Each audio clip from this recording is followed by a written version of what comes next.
Microsoft Surface Copilot Plus PC, helping us take the Coach McVay show on the road this week to Baltimore. Good to see you, Coach. Congratulations on win number 4. You and I were just chatting before we got started about how much times have changed. I'm old enough to remember a win over the Jacksonville Jaguars before you made a trip to London. Yes. Maybe it wasn't your cleanest offensive day. Yes. And that infuriated you, but you're smiling today. Oh, I'm smiling. You know, you're never taking things for granted. I think when you look at what a blessing it is, how hard it is to be able to get the result that guys in our collective group work so hard to try to achieve, you don't take it for granted. There's always things that you want to be able to improve upon, but you always want to keep the right perspective, the right approach to move forward the right way. And you said it. You know, I'd like to think that I'm maturing a little bit. You're growing up and you're having an appreciation for the little things and found a way. And that was the most important goal coming out to Baltimore. And now it'll make for a much more enjoyable preparation leading into Jacksonville. Sure. Why can't dominant defensive days be as uplifting as 40-point offensive day? And they are. I think I've leaned into understanding the importance of team football. I thought we did play the game the way that we wanted to, especially after we were able to in a 3-3 game. What a job by our defense getting that stop, and I know we'll talk about it going into the half. But then when you talk about being able to take the opening drive offensively, go score, then get the quick turnover that leads to a 2-play touchdown drive, and now you're up 17-3. Felt like you're really in control of that game, and as long as we really played it smart, you had respect for the opponent, and I thought our defense controlled the way, and you know, we didn't even attempt a pass in the fourth quarter offensively just based on how things unfolded. I'm good with starting at the end of the first half. What better place to jump off? Let me start by asking how you were conceptualizing your timeouts remaining there. Were you trying to maybe get an extra opportunity on offense, or maybe just make sure your defense had the best? No, the first one that you use is really making sure that you get another chance to be able to get the ball back in a 2-minute situation. Maybe you can double up knowing you're getting it out of the half. Then once they were able to get, you know, the first down, you're feeling like, okay, depending upon how this drive unfolds, you might have 40, you might have 50 seconds, you know, so then it's really about just getting to that stop. But then once we did a great job, you know, after Henry had a good run and a good surge, to have 2 sneak attempts, and then for them to basically try to run kind of a lead play, and for what Jared Verse did in that play was unbelievable. I mean, that was Hulk type stuff. You know, he really, you know, checked into grown man mode right there and did an amazing job. And I thought that catapulted just the momentum going into the half. It was a really strange game the way that it all unfolded, but our team found a way, and I think being able to win different types of games can be a strength as we continue to move forward. Hulk's a good description for it. You got a pulling guard, you got a lead blocker. If there's a difference between an edge rusher and an edge defender, that clip right there is Jared Verse. That's exactly right. You know, and he's just a man doing grown man things right there. And it was just such a big time stop by our group as a whole, and the collective responsibility on the 2nd and 3rd down stops to get him to a 4th down. And then really it was a great example all around, but you know, you could certainly feel Jared Verse blew that play up at the point of attack. Took 11 to get it done there, but big picture, that felt like the Landman Lake game. I mean, those two were special the other day. It was really cool to see both of those captains do their thing. You know, Q's a guy that his approach, his preparation, you know, things just have a way of working themselves out. And for him to get his first 2 turnovers, you know, great pick right there, and then a great fumble recovery where he picks it up and runs with it. You know, he was outstanding. He's been outstanding really throughout this year. And then Landman's been the same. You know, those guys have just been consistently really big-time productive performers for us. I didn't realize until I saw the film and even some of the highlights last night that he forced that out on Flowers. You know, and it was another great job. I mean, but just the intentionality, the ball mindset that he has, what a freaking stud. 17 tackles, franchise record. That's impressive in its own right. I know it got him a game ball, but how well does the front have to play for a linebacker to be that clean over the course of it? It does, you know, and some of those, I think the best part is the standards that our front really has. Some of those you're saying we don't want to have the leaky yards tackles on those earlier drives, but we settled in, made the adjustments, and ultimately, you know, coaches and players' collaboration led to a performance that was, you know, a big part of why we won that football game. So, you know, really happy for those guys. You start Troy next to him. You also work Sean in. How did he do in his first look as a defensive rookie? And what do you see that position looking like going into this week? Yeah, they both did a really good job. You know, I think, you know, Greg Williams, our linebacker coach, did an outstanding job of having all those guys ready. You know, Troy and Dolac both played about the same amount of snaps. Dolac got a little bit more because we let him kind of finish the game when they were in that 2-minute mode towards the latter part where we got Landman and Troy off the grass. Really happy for those guys. Thought they did really well. Does look like it's trending in a positive direction to get Omar Spates back this week, but to be able to have depth at that position, I think is key and critical. And I thought Eli Neal did a nice job on teams, even though we played a very minimal amount of snaps. You've been talking positively about Shaun since he arrived in Thousand Oaks, but to see him do it under the lights on an NFL Sunday for the first time, how much confidence does that build? It does give you confidence, JB, but that was what I would have expected. He's one of those guys, and we've got a lot of guys on this football team that the moment's just not too big for him. You give them a greater role, and they own it, and they show why they're capable, and they've got the capacity and then the ability to be able to go execute. He's made his presence felt on teams. He earned a right as a guy coming in as an undrafted free agent to make the football team. Not surprised, but happy for Shaun. So Byron Young goes back-to-back in closing time, as he so often does. He's got a streak of 8 games going back to last season with a sack. He's a half off the NFL lead. How impressive has he been in the first, 6 games? He's been really impressive, but he's been really consistent. And I think really when I think he's put together a really good string of weeks.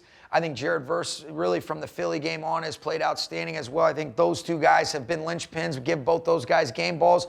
You're seeing Josiah Stewart just continue to get better. Played a little under 25 snaps yesterday, but man, he's making his presence felt. I really like what he's about. Nick Hampton played, I think, around 10 snaps.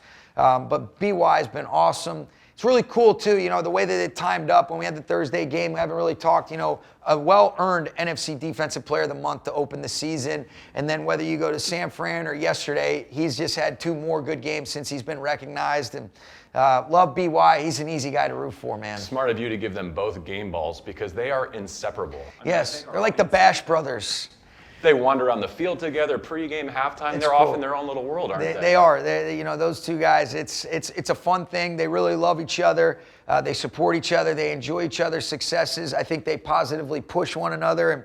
And, Joe Caniglio does such a great job with that, the culture and the vibe of that room as a whole. And they're a fun couple guys to be around. Look, I get that that's not the most potent passing attack you'll face this season, but led by D. Will, it seemed like a good step forward for your second. Man, it was awesome. I think, Aubrey and Beak, they deserve a ton of credit. I think Aubrey's really leaned into challenging those guys, and they responded. I thought D. Will was outstanding, you mentioned. I thought, Jacoby Durant was outstanding, and I thought, Emmanuel Forbes, those guys played all around the same amount of snaps, right around 50. I think D. Will had 53, and those other guys just right under 50, but they played really well. They played competitive. I thought they were in positions. They understood the coverage contours, and it was a great step in the right direction for that group. And then our safeties played well again as well. As we flip sides of the ball, I buried the lead a little bit here. Obviously, everyone wants to know about Puka, and you're just a couple hours into his turnaround, but what do you know so far? Yeah, you're certainly, going to leave all options on the table. He is sore, got a good ankle sprain. I think the positive for both he and Blake Corum, they came back in the game and they did well. We were a little bit more limited in what we asked of Puka, so we'll take it a day at a time. But what we have to do a good job of is planning for with him or without him. And obviously, we know what a big instrumental piece to our offense he is.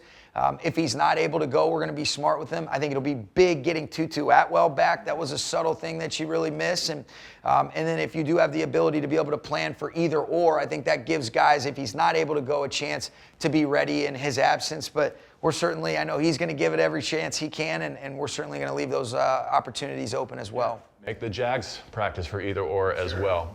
One thing that we talked about last week, not you and I, but behind the scenes with our group, was Puka's improvement. And because he set such a high bar with a record-setting rookie campaign, I don't think he gets enough credit for the ways he has made leaps in year 2 and year 3. Can you articulate a little bit some of the things he's doing better now than he ever has before? Yeah, I think, everybody wants to first look at the stats. And, he's like Pac-Man, where he just eats up catches and yards, and that's what he's really done through the first couple years of his career. But I think when you talk about the efficiency within the opportunities, he's so efficient. There's such a special rapport. He's catching the ball so clean and so grounded, where now he might catch a quick route, but then he's getting vertical for a play that typically would go for 3 or 4 yards, and then it's 13, 14 yards. He competes without the ball, and that opens him up in other opportunities. Our run game is better. He's a huge part of that because of what he's able to do in terms of digging out safeties, getting hat placement, creating removal if he's at the point of attack. He's so special, but I think it's the efficiency at which he's playing, the intentionality at which he's focused on areas of improvement. And those metrics, I know there's a lot of analytical stuff out there, but the efficiency of catches to targets ratio, what he's doing after the catch, just the consistency of catching the football, and then the rapport that he has, and then what he'll do without the football. He's so valuable to us, which was obviously on display yesterday. But there's a lot of confidence I have in other guys, not exclusive to Puka. Yeah, sure, and good to see you guys put it in the box a couple of times without him at full capacity going to London now. Let me circle back to Blake for a second. If for some reason he can't go this week, how much of an insurance policy is it to have a veteran like Ronnie Rivers if necessary? It's huge. Or are you ready to turn the keys over Probably, to Jarquez? we're probably going to see. I think the first part that you mentioned is big, and Jarquez is going to be a really good football player for us. There's a difference between being ready to go with all the different things that we're asking of guys, and he's doing his part. But those first two guys have earned the right to have a lot of trust, talking about Kyren and Blake. And Ronnie is a guy that I have a ton of trust in. And Ja is doing what he can to approach the game the right way. He's the same guy that we loved coming out of Auburn. He's continuing to learn and grow. Ron's working great with him. He's doing what he can control. But there's no way of being able to simulate some of the different things that we ask of guys, particularly in real game settings. And Ronnie does offer a good, I don't want to say insurance, but we're fortunate to have Ronnie. Before we get to Kyren's game yesterday, I don't know how much you noticed his teammates rallying around him, supporting him privately for sure, but publicly as well. Yeah. Does that matter? Does that lead to a day like yesterday when your teammates have your back? I think feeling supported and making sure you're never alone in this, of course, I think it matters. Kyren is a resilient, mentally tough, strong dude.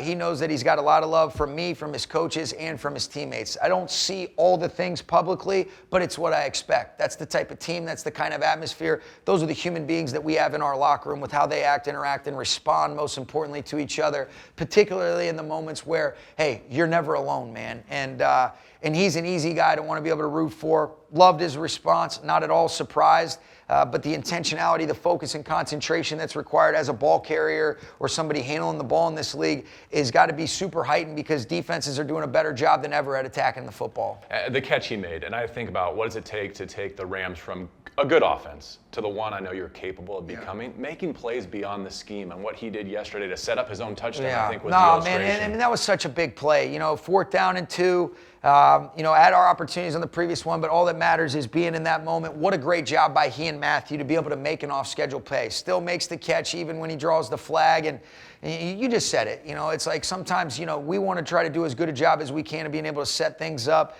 but the best groups that I've been a part of, they make it even better than what you're planning on, and that was an instance right there where two great players made a great play. Similarly, of all the concerns that we may have had this summer, I did not think that a future Hall of Fame receiver having the lowest catch rate of his career would be something we're talking about here in the middle of October. What's going on there? Yeah, we're going to work through that. It's just one of those deals that you got two great players, want to be able to get them on the same page. We will. And I think the best part is the accountability that they both have in terms of just wanting to be able to make it right. Both is the right term there, because I listened to Matthew at the podium. I'm like, okay, that helps me exhale because he's not white knuckling this thing. He's so nonchalant about the fact that, hey, you know what? I can put balls on frame better. Don't even blame Davante. Yep. And I think Davante would tell you the same thing in terms of being able to make those plays. And those are the conversations I have with those guys. Those are the ones they have with each other. And I think it's almost kind of, let's just take an exhale and let's do what we've done at a high clip. And then ultimately being able to have that communication, that rapport that, repetition is the mother of learning. But, there's too many good things these guys have done to not feel like it's not going to turn in a positive way. Save for a couple of reps, it looked like a pretty clean day in the pocket. How did Steve do at his return to left guard? Steve did great. I was really pleased with Steve. I was pleased with our offensive line as a whole. There was a couple issues that we had some miscommunication on plays that didn't work out, particularly the 4th down and 3, and then when we ended up having the turnover, where we get the turnover from Q on the interception, and then we turn it right back over. But, not a whole lot of opportunities that we had. It was a unique game when you just go drive through drive in terms of how things unfolded, but the line played winning football. I was really pleased with them. I thought, the tight ends did a nice job at the line of scrimmage, and, I thought Steve had a good energy, and if you watch him after Higbee's touchdown, you could see he was enjoying himself, having some fun, and I love seeing that. But let's go to Higgs' touchdown. I don't know whether we should ban this hamstring celebration or I just need to anticipate it better. You just know he's like the boy who cried wolf, but man, is he fun. He's just got such a cool way about himself that even last night, because I didn't see that was obviously a big play those guys made to be able to go up 14 in that moment or to go up 13 and then you tack on the extra point to go up 14. But when I saw that, I got a text from Raheem Morris talking about Higbee has so much swag. I said, he must have done a cool celebration. So I Googled it, and you could see it pops up on the Selly, deal, and he's awesome. Couple notes there. He passes Robert Woods in franchise history for 8th in terms of total catches. Stafford goes past Marino for passing yards. Davante passes Randy Moss in NFL history for career receptions. So just continuing to pile up the milestones.